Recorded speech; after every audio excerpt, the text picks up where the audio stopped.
Bonjour et bienvenue sur le rêve canadien, j'espère que tu vas bien. Moi je suis Sylvie. Alors la vidéo d'aujourd'hui porte sur quelque chose de très important. Toi qui es dans ton pays et qui a une belle job, qui travaille, qui a un salaire assez considérable, qui vit une vie pas misérable je dirais, et qui aimerait t'installer et vivre l'expérience canadienne, il faut que tu saches ceci avant de t'installer au Canada. Aujourd'hui, en 2024, où nous sommes, le salaire ne suffit plus au Canada. Tu ne peux plus compter sur ton salaire pour vivre une vie décente au Canada. Je t'explique tout ça juste après ce petit générique.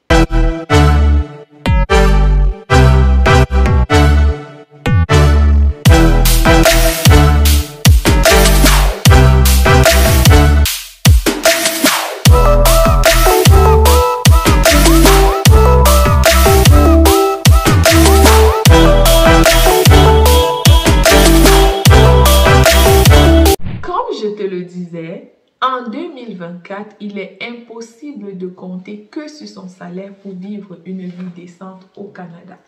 Je vais prendre des exemples très simples. Il faut que tu saches que le Canada est un pays où tout fonctionne avec le système de crédit. La plupart des Canadiens vivent à crédit, ok? Que ce soit pour acheter pour la maison, pour le transport, pour tout au Canada, c'est le système de crédit qui fonctionne. Par exemple, si tu arrives au Canada et tu te dis, ben non, je ne suis pas intéressé par le crédit, il sera très difficile pour toi de t'acheter une maison au Canada si tu ne t'intéresses pas au crédit, si tu ne veux pas entrer dans la logique de crédit, à moins que tu sois un milliardaire qui vienne s'installer au Canada. Dans ce cas, tu pourras sortir 800 000 $ d'un coup pour t'acheter une belle maison, pour acheter la maison de tes rêves. Déjà que de nos jours, 800 000 $ au Canada, dépendamment de là où tu te situes, je vous vois venir, ne venez pas me crier dessus ici, dépendamment de la province et du lieu où tu te situes, 800 000 $ peut constituer juste, c'est le coût d'une maison assez modeste au Canada. Je veux dire, c'est pas ça va pas être une maison de luxe qui contient le grand luxe de nos jours. Ça, il y a 3 ans, 4 ans, 5 ans passés, avec 800 000 $, tu te prenais une belle maison avec un standing très élevé, haut de gamme. Mais de nos jours, ce n'est plus forcément le cas. Pourquoi je dis que le salaire ne suffit plus au Canada? Je vais prendre un exemple d'une famille où papa et maman travaillent. Monsieur a un salaire de 2200 $ par mois. Et madame, de son côté, a un salaire, voire même de 3 000 $ par mois. Si on cumule le salaire de la famille, ça va faire autour de 5 000 $ ou 5 500 $, ok? Maintenant, dans cet argent, monsieur et madame ont des enfants, bien sûr. Disons, c'est un couple, une famille de 5 personnes, 2 parents et 3 enfants. À la maison, étant donné que quand tu vis en appartement ici, vivre en appartement avec des enfants, surtout s'ils sont en bas âge, c'est très difficile. Monsieur et madame ont décidé donc de se prendre une maison. L'hypothèque de leur maison revient à 2 400 $ par mois. Donc les versements qu'ils font pour rembourser la dette en lien avec leur maison est autour de 2 400 $ par mois. Souvenez-vous, le salaire de la famille au complet, c'est autour de 5 500. Ça fait déjà 2 400 qui est versé à la banque tous les mois pour l'hypothèque.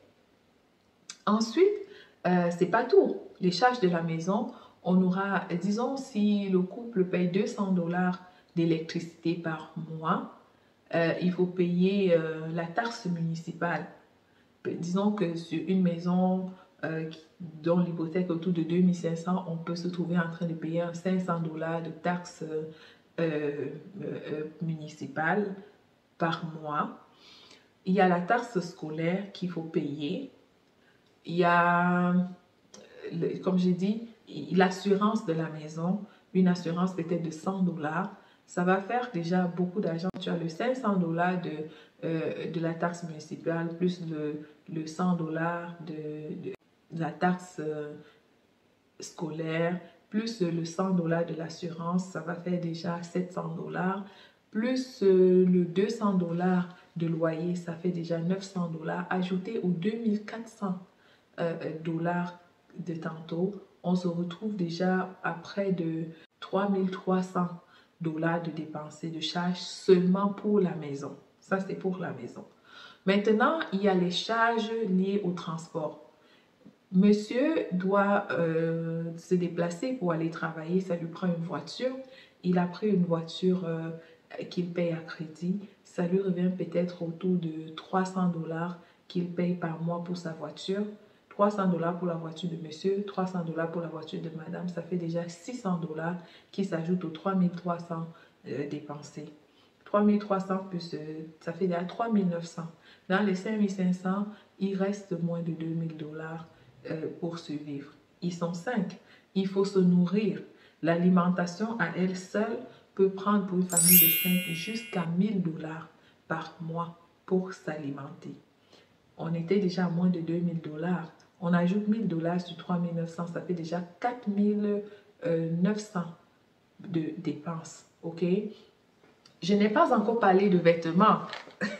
Je n'ai pas encore parlé de vêtements parce qu'il faut s'habiller pour aller travailler. Il faut habiller les enfants en fonction des saisons. Il faut savoir que l'habillement ici varie vraiment en fonction des saisons. Tu peux pas, c'est pas comme au pays où si tu achètes un vêtement à l'enfant, tu sais qu'il va porter ça 2 ans avant que tu renouvelles sa garde-robe. Non. À chaque saison ici, il faut renouveler la garde-robe de l'enfant. Ce qui est d'ailleurs suggéré, c'est de ne pas prendre des vêtements en grande quantité parce que lorsque tu prends des vêtements en grande quantité, par exemple pour l'hiver, l'enfant va porter cet hiver, il va faire 6 mois avec les vêtements. Après l'hiver, tu auras le printemps. Les vêtements d'hiver ne sont plus forcément adaptés pour le printemps. Il va falloir trouver d'autres vêtements pour le printemps. Le printemps est passé, il faut trouver des vêtements pour l'été parce que l'été est très chaud. Tu ne peux pas faire mettre à ton enfant les vêtements du printemps pour en été. Après l'été, il faut revenir à l'automne. Il faut trouver d'autres types de vêtements. Donc, tu vois toi-même qu'avec un salaire, malgré le fait que 2 personnes travaillent, avec vivre de son salaire et mener une vie décente et assez épanouie au Canada, c'est un peu difficile. Moi, je parle ici, je ne parle pas des riches, je ne parle pas des personnes qui sont comme des ambassadeurs qui touchent les 12 000 dollars par mois.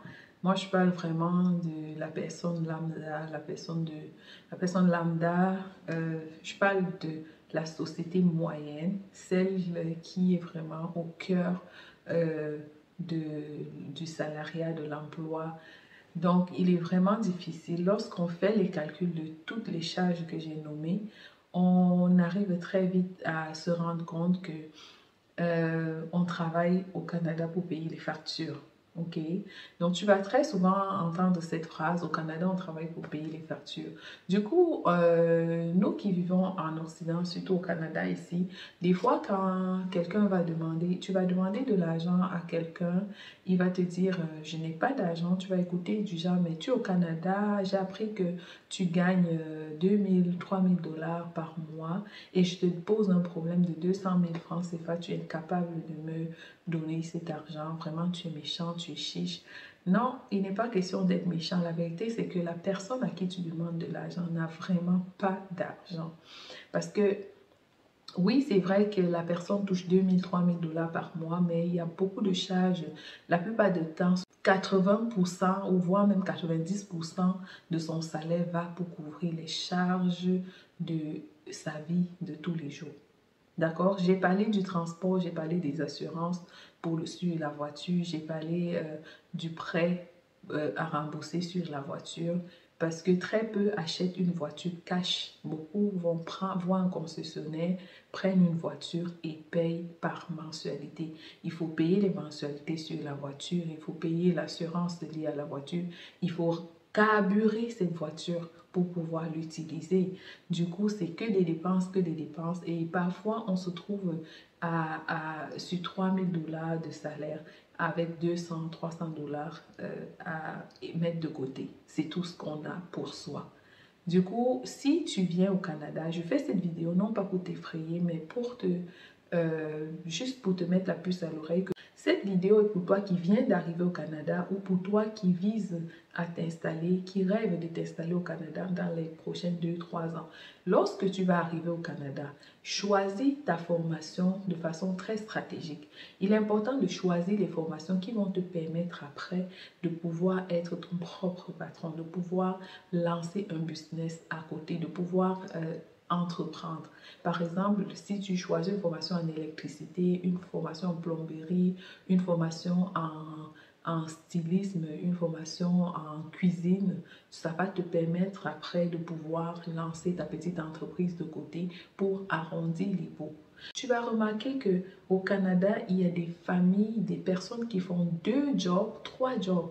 Ça, c'est pour essayer de joindre les deux bouts. Et on a les cartes de crédit, si je pense que j'en ai parlé dans mes autres vidéos. Il y a des cartes de crédit ici. Si tu ne fais pas attention à ta façon d'utiliser ton crédit, tu te trouves dans un engrenage dans lequel tu vas devoir travailler pour rembourser les dettes que tu as dépensées, des cartes de crédit dépensées.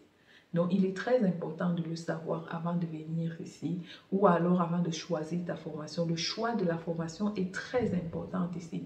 Il faut choisir la formation en fonction des débouchés de la formation et en fonction des perspectives, des opportunités que tu peux saisir avec cette qualification que tu auras obtenue.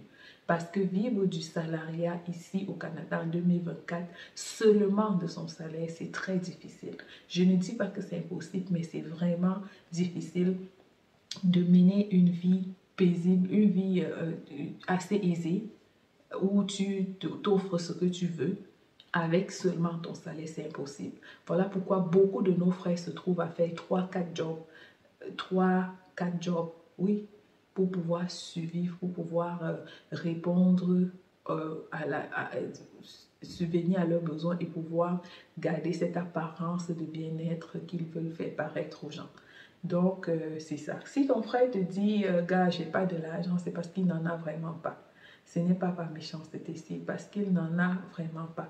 Ne te fie pas aux 3000 dollars, 3500 dollars qui rentrent dans son compte parce que les 3000 dollars rentrent, mais généralement à la fin, à la fin du compte, c'est juste peut-être 200 ou 300 dollars qui restent et qui lui reviennent vraiment. Le reste, ça passe seulement pour régler les factures. C'est ça qui est la vérité. Je sais que je vais me faire lyncher par certains, mais je ne dis que la vérité. C'est ça qui est la vérité, la réalité du Canada. C'est juste pour avertir nos frères et sœurs, pour qu'ils sachent, pour ouvrir les esprits, pour qu'on ait l'esprit d'entrepreneuriat une fois qu'on arrive ici au Canada. La bonne nouvelle, c'est qu'au Canada, le Canada, c'est une terre, autant pour moi, d'opportunités. Lorsque tu arrives ici, si tu es bosseur, si tu es un visionnaire, tu vas te faire beaucoup d'argent. Tu vas pouvoir te fixer des objectifs et les atteindre. Tu vas pouvoir réaliser ton rêve. Tu vas voir qu'il y a tellement d'opportunités que parfois, si tu ne fais pas attention, tu vas te disperser tellement il y a des opportunités. Mais ces opportunités sont visibles par les visionnaires, par ceux qui savent mettre les 2 pieds sur terre et regarder et se dire pourquoi je suis ici et vraiment se poser les bonnes questions. J'espère que cette vidéo t'apporte une plus-value, t'apporte une information de plus. On se voit très bientôt pour une autre vidéo. D'ici à là, que Dieu te bénisse. Bye bye.